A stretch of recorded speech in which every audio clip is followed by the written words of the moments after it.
Everyone, welcome to Vartika class. आज की class में हम डिस्कस करेंगे 9th क्लास का chapter work and energy. 9th class का चैप्टर वर्क एंड एनर्जी, ये हमारा इस चैप्टर का पहला लेक्चर है। मेरी आवाज अगर क्लियर नहीं आ रही हो तो कमेंट बॉक्स में जरूर मेंशन कीजिएगा। मेरी तबीयत थोड़ी खराब है, इस वजह से कुछ दिन बीच में क्लास भी नहीं हो पाई थी, ठीक है। तो बेसिकली जो हमारा वर्क है वो क्या होता है। वैसे वर्क की अलग अलग डेफिनेशंस होती है। डेफिनेशन इन द सेंस अलग अलग सेंस में वर्क अलग अलग होता है। जैसे अगर हम सो रहे हैं तो फिजिक्स के अकॉर्डिंग ये कोई वर्क ही नहीं है, लेकिन बायोलॉजिकल ये बहुत ज्यादा वर्क है। हमारी बॉडी का रिपेयर होना, ब्लड सर्कुलेशन होना, जब हम सोते हैं तो हमारी बॉडी में जो हमने खाना खाया वो डाइजेस्ट होना, सोते टाइम भी 200 जूल के अराउंड हमारी एनर्जी भी खर्च हो जाती है ना। तो वर्क करते तभी तो एनर्जी खर्च होती है, तो वो बायोलॉजिकल वर्क है। लेकिन फिजिक्स की टर्म में वर्क क्या होता है उसको सिंपल लैंग्वेज में समझेंगे, फिर डेफिनेशन पे चलेंगे। अगर एक ऑब्जेक्ट पे, मान लो ये आपका एक ऑब्जेक्ट है, अगर एक ऑब्जेक्ट पे आपने क्या लगाया, फोर्स लगाया, if force act on a body and body moves some displacement in the direction of force, or not in the direction of force is called work। अगर एक फोर्स अप्लाई किया गया एक बॉडी पे और बॉडी ने क्या कर दिया, उसी डायरेक्शन में कुछ डिस्प्लेसमेंट कर लिया, जरूरी नहीं है उसी डायरेक्शन में कर लिया, अपोजिट डायरेक्शन में भी कर सकती है वो, उसी को क्या कहते हैं, हम वर्क कहते हैं। क्या कहते हैं बच्चा, वर्क कहते हैं। इनका हम आगे एग्जांपल समझेंगे। इस चैप्टर को अगर आपको 11th में साइंस स्ट्रीम से आगे बढ़ना है तो आपको इस चैप्टर को अच्छे से समझना पड़ेगा। उसका रीजन ये है कि 50% जो इसमें टॉपिक है, आपके इस चैप्टर में जो टॉपिक है 50% तो एज इट इज मिलेंगे, 50% आपको आगे मिलेंगे, ठीक है। तो क्या कहता है बच्चा वर्क, डेफिनेशन यहाँ पे लिखी हुई है। Work is said to be done whenever a force act on a body and the body moves through some displacement in the direction of force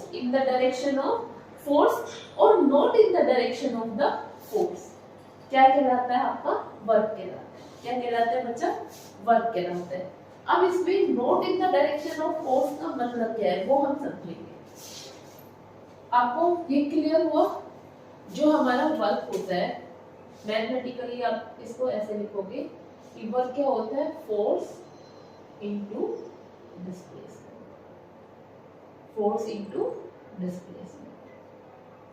क्या हो जाएगा ये आपका, क्या हो जाएगा, ये आपका वर्क हो जाएगा। क्या हो जाएगा बच्चा, आपका ये वर्क हो जाएगा।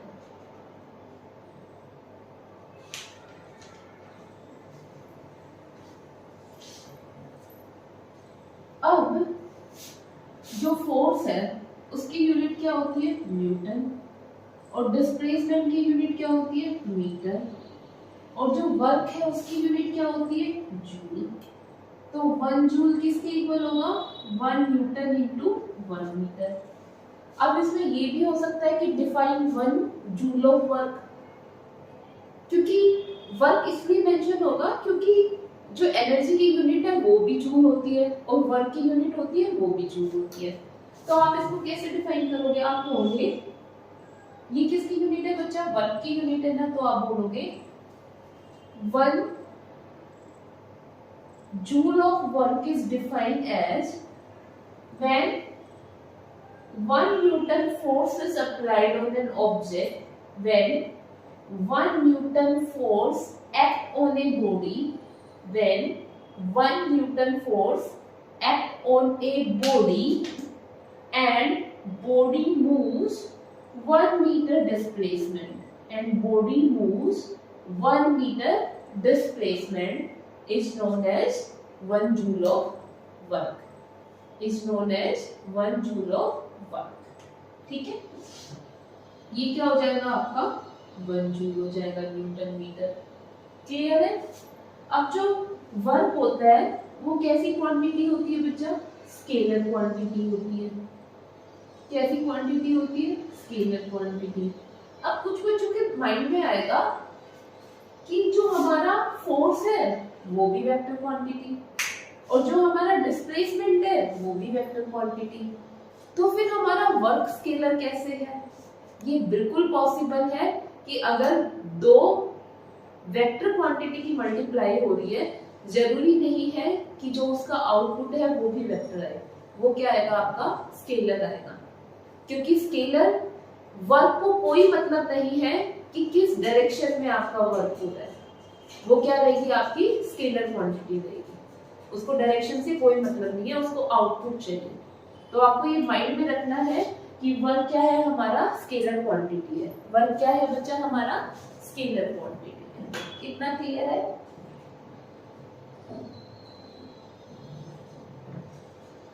अब आगे जो हमारे वर्क के टाइप है वो कितने टाइप है? 3 टाइप है। वर्क के कितने टाइप है बच्चा? 3 टाइप है। Positive work done, negative work done और zero work done. Positive work done, negative work done और जीरो वर्क डन। इसके तीनों टाइप को हम बहुत ध्यान से समझेंगे, क्योंकि ये टाइप समझने के बाद न्यूमेरिकल करने में हमें बिल्कुल दिक्कत नहीं होगी। सबसे पहले पॉजिटिव वर्क डन से क्या समझते हो आप? पॉजिटिव वर्क डन से क्या समझते हो आप? पॉजिटिव वर्क डन से क्या समझते हो? उससे पहले हम एक चीज और जानेंगे। अभी हमने डेफिनेशन में क्या पढ़ा है? In the direction of, in the direction और नॉट इन द डायरेक्शन। उसका मतलब क्या है? अगर सेम डायरेक्शन में फोर्स लग रहा है और सेम डायरेक्शन में ही क्या हो रहा है? डिस्प्लेसमेंट हो रहा है। डिस्प्लेसमेंट हो रहा है, तो जो वर्क का फॉर्मूला होगा वो होगा फोर्स इनटू डिस्प्लेसमेंट। लेकिन अगर direction, force and displacement are not in same direction, not in same direction, तो जो आपका वर्क का फॉर्मूला होगा वो होगा force into displacement into cos theta. मतलब यहाँ पे क्या है आपका? मान लो एक बॉक्स है, आपने फोर्स ऐसे अप्लाई किया, फोर्स ऐसे अप्लाई किया, लेकिन डिस्प्लेसमेंट कहाँ हो रहा है? बॉक्स ऐसे आगे जाएगा ना, तो एंगल बनेगा, ये कितना बनेगा? थीटा। हॉरिजॉन्टल में यहाँ पे क्या आ जाएगा? F cos theta. तो इसी साइड में हो रहा है ना, तो हमने फोर्स तो यहाँ पे लगाया, लेकिन डिस्प्लेसमेंट इस डायरेक्शन में हो रहा है। उस टाइम पे जो आपका वर्क का फॉर्मूला होगा वो क्या होगा बच्चा? Force into displacement into cos theta. ठीक है। अब जो ये एंगल डिसाइड करेगा, इसमें थीटा की वैल्यू बहुत सारी हो सकती है। ठीक है, थीटा की वैल्यू 0 हो सकती है, 1 हो सकती है, 45 हो सकती है, 60 हो सकती है, 90 हो सकती है, 180 हो सकती है। आपको इनकी वैल्यू पता है। cos 0 की वैल्यू 1, cos 1 की वैल्यू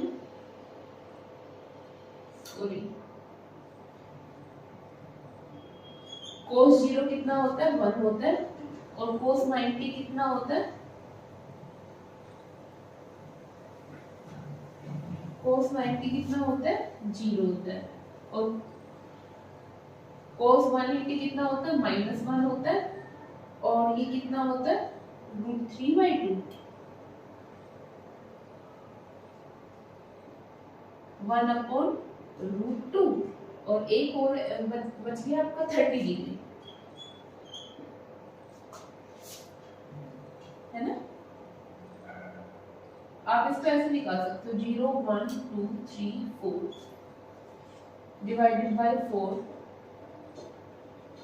तो इसकी जो वैल्यू आएगी √3/2, इसकी 1/2 और इसकी आएगी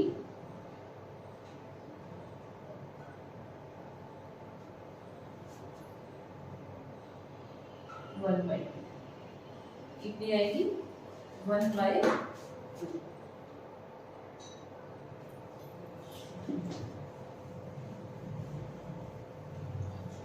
इसमें जो हमारे यहाँ पे थीटा एंगल है उसमें हम इन सब की वैल्यू पुट कर देंगे, अलग अलग जो भी एंगल आएगा हमारे पास, ठीक है।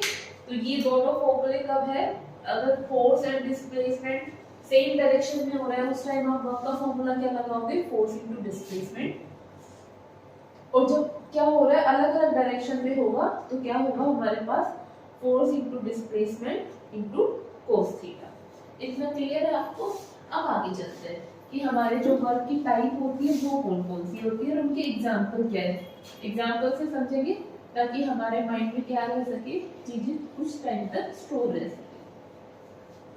एग्जाम्पल से अगर रियल लाइफ से रिलेटेड एग्जाम्पल है तो माइंड में चीजें लंबे टाइम तक स्टोर रह सकती है, इसमें कोई डाउट नहीं है।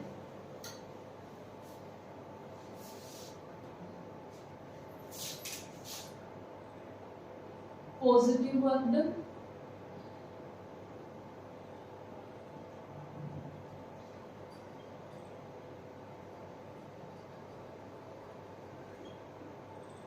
Negative work done,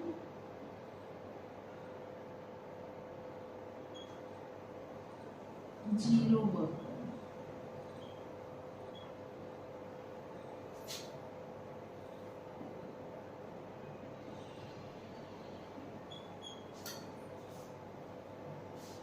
positive work done में क्या है, यहाँ पे एक बॉडी रखी हुई है आपकी, आपने फोर्स अप्लाई किया और ये बॉडी फोर्स इतना डिस्टेंस कवर किया, सॉरी डिस्प्लेसमेंट कवर किया, बॉडी यहाँ पे आ गई। इस टाइप के वर्क डन को आप क्या बोलोगे,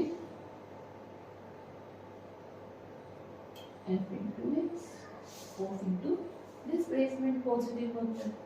नेगेटिव वर्क डन में वैसे बहुत सारे एग्जांपल हैं, लेकिन मैं इसका एक इंटरेस्टिंग से एग्जांपल लेती हूँ।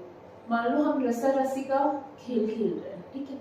अब मान लो मैं हारने की पोजीशन पे हूँ तो मैं क्या करूंगी, मैं फोर्स लगाऊंगी, लेकिन मैं फोर्स तो ऐसे लगा रही हूँ और पॉइंट ऐसा है कि हमारी टीम हारने वाली है, फोर्स मैं ऐसे लगा रही हूँ, कैसे लगा रही हूँ, यू फोर्स लगा रही हूँ, लेकिन मेरा डिस्प्लेसमेंट कैसे हो रहा है, अपोजिट टीम की साइड। समझ गए, फोर्स इस डायरेक्शन में और डिस्प्लेसमेंट कैसे हो रहा है हमारा, अपोजिट डायरेक्शन में हो रहा है। तो ये किसका एग्जांपल हो जाएगा, नेगेटिव वर्क डन का हो जाएगा। तो इसमें जो वर्क डन होगा वो क्या होगा, cos थीटा। अब देखो फोर्स तो ऐसे लगा रही हूँ और डिस्प्लेसमेंट कैसे हो रहा है, ऐसे हो रहा है, तो F और dx में एंगल कितना बन गया 180। 180 की वैल्यू कितनी होती है, यहाँ पे मैं वैल्यू रखूंगी F dx और cos 180। cos 180 की वैल्यू कितनी होती है -1, तो क्या आ गया -F dx। तो यही किसका एग्जांपल है आपका, नेगेटिव वर्क डन का। किसका है बच्चा, नेगेटिव वर्क डन का। जीरो वर्क डन में मान लो आपकी दीवार है, दीवार पे क्या लगा रही हूँ मैं, क्या लगा रही हूँ, जब मैं फोर्स लगा रही हूँ, ये दीवार तो मूव ही नहीं कर रही। और फिजिक्स की टर्म में वर्क डन वही होता है जब हमारा बॉडी पे जो हम फोर्स लगा रहे हैं वो क्या कर जाए, कुछ डिस्प्लेसमेंट कर जाए। क्या कर जाए बच्चा, कुछ डिस्प्लेसमेंट करे तो ही वर्क कहलाता है। लेकिन जब मैंने इस पे क्या लगाया, फोर्स लगाया, तो इस बॉल ने तो डिस्प्लेसमेंट किया ही नहीं, तो ये क्या हो जाएगा तुम्हारा जीरो वर्क डन का एग्जांपल हो जाएगा। ठीक है, किसका एग्जांपल हो जाएगा, जीरो वर्क डन का। जीरो वर्क डन में आप ये कह सकते हो या तो फोर्स जीरो, तीन टाइप से हो सकते हैं ना, या तो फोर्स जीरो तो भी zero work done, displacement zero तो भी जीरो वर्क डन, है ना। और क्या हो जाए आपका, या फिर फोर्स और डिस्प्लेसमेंट के बीच में 90 डिग्री का एंगल बन जाए तो भी आपका वर्क डन क्या हो जाएगा, जीरो हो जाएगा। यहां से जो क्वेश्चन बनता है जीरो वर्क डन में, वो ये क्वेश्चन बनता है कि मान लो कुली होते हैं ना, कुली होते हैं, उस कुली ने क्या उठाया हुआ है सॉरी, कुली ने क्या उठाया हुआ है, सामान उठाया हुआ है। अब कुली कैसे चल रहा है, यूं चल रहा है, कुली कैसे चल रहा है,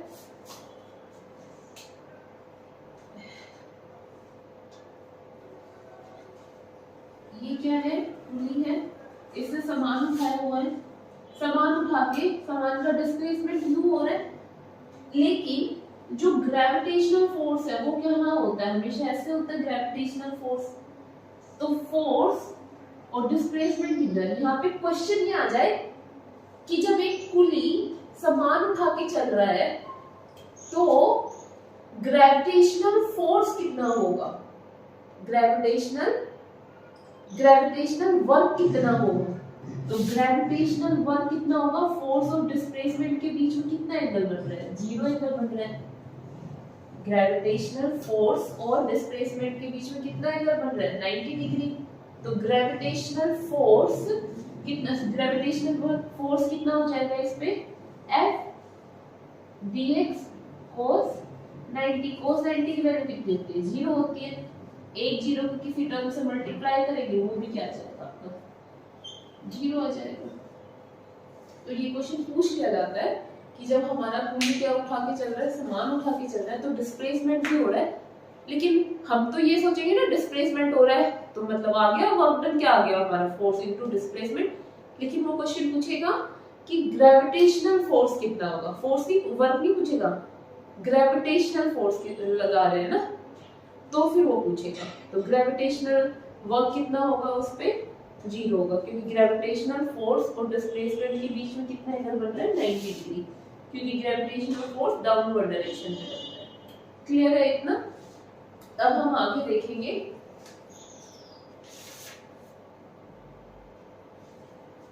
हमने अभी पहले मैं यहाँ से रिवाइज करा देती हूँ। सबसे पहले हमने क्या किया है, वर्क क्या होता है, वर्क होता है जब भी हम एक ऑब्जेक्ट पे क्या करें, फोर्स एक्ट कर रहे हैं, whenever a force act on a body and body through some displacement, cover या थ्रू जो भी आप कहना चाहे, बॉडी क्या करती है, कुछ डिस्प्लेसमेंट कवर करती है, तो उसको क्या in the direction of force की डायरेक्शन में भी कर सकती है और वो अपोजिट डायरेक्शन में भी कर सकती है, उसको कहते हैं हम वर्क। वर्क कैसी क्वांटिटी होती है, स्केलर क्वांटिटी होती है। वर्क की यूनिट क्या होती है, जूल होती है। एक जूल को कैसे डिफाइन करेंगे, जब हम 1 न्यूटन का फोर्स एक्ट करें एक बॉडी पे और वो बॉडी 1 मीटर का डिस्प्लेसमेंट करे, और वो बॉडी कितना डिस्प्लेसमेंट करे, 1 मीटर का डिस्प्लेसमेंट करे, उसको क्या बोलेंगे हम, क्या बोलेंगे बच्चा, हम 1 जूल ऑफ वर्क बोलेंगे। ठीक है, वर्क हमेशा स्केलर क्वांटिटी होती है, please keep in mind work हमेशा स्केलर क्वांटिटी होती है। उसके आगे जो वर्क के टाइप होते हैं वो 3 टाइप होते हैं, positive work done, negative work done और जीरो वर्क डन। उससे पहले एक चीज और बताई थी, अगर फोर्स और डिस्प्लेसमेंट सेम डायरेक्शन में होता है तो फॉर्मूला होता है ये, फोर्स इनटू डिस्प्लेसमेंट। अगर फोर्स और डिस्प्लेसमेंट सेम डायरेक्शन में नहीं होता तो फॉर्मूला होता है ये, F force into displacement into cos theta. Theta की वैल्यू अलग अलग हो सकती है, वो मैंने आपको वैल्यू बता दी। ठीक है, उसके बाद हमने जीरो वर्क डन देखा। जीरो वर्क डन में हमने पढ़ लिया कि जीरो वर्क डन में क्या होगा, या तो फोर्स 0 तो 0, डिस्प्लेसमेंट 0 तो भी वर्क 0, और एंगल ऐसा आ जाए जिसकी वैल्यू 0 है तो भी 0। लेकिन अगर ग्रेविटेशनल फोर्स पे पूछ ले वर्क कितना होता है तो वो भी क्या होगा, 0। रीजन क्या है, बच्चे तो सोचेंगे कि कूली भी चल रहा है, डिस्प्लेसमेंट भी हो रहा है और वर्क भी लग रहा है, वो सीधा फॉर्मूला लगा देंगे। लेकिन उसके लिए ये चीज पता होनी चाहिए कि ग्रेविटेशनल फोर्स डाउनवर्ड डायरेक्शन में लगता है, ग्रेविटेशनल फोर्स डाउनवर्ड डायरेक्शन में लगता है। इस वजह से डिस्प्लेसमेंट और फोर्स के बीच में कितना एंगल बनेगा, कितना एंगल बनेगा, 90 डिग्री एंगल बनेगा। इस वजह से उसकी वैल्यू क्या हो जाएगी, 0 वर्क डन। हाँ, अगर इसमें ये पूछ लिया जाए कि वर्क डन बाय पर्सन, इस पर्सन के द्वारा वर्क डन कितना होगा तो पॉजिटिव, लेकिन ये पूछ लिया जाए कि work done by gravitational force कितना होगा तो कितना होगा, 0। प्लीज ध्यान रखना इसको। अगर पूछ लिया जाए कि work done by the person के द्वारा कितना हो रहा है, पर्सन इधर फोर्स लगा रहा है, बक्सा भी इधर ही आ रहा है, डिस्प्लेसमेंट भी इधर ही हो रहा है, तो क्या हो जाएगा, वर्क डन कितना हो जाएगा बच्चा, कितना हो जाएगा बच्चा, पॉजिटिव वर्क डन। ठीक है, कुछ वैल्यू आएगी उसकी। लेकिन ग्रेविटेशनल फोर्स के द्वारा होगा पूछा जाए तो कितना हो जाएगा, 0। Thank you for watching.